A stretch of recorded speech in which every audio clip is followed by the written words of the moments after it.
Hey guys, welcome back to my channel. Today we're doing a crochet DIY.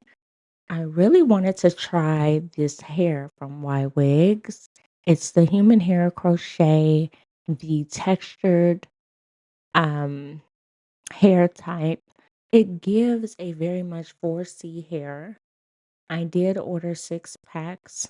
I only ended up using 4 on this hair.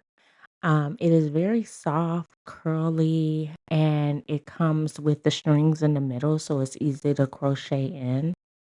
This is just me combing out my hair, getting my edges separated.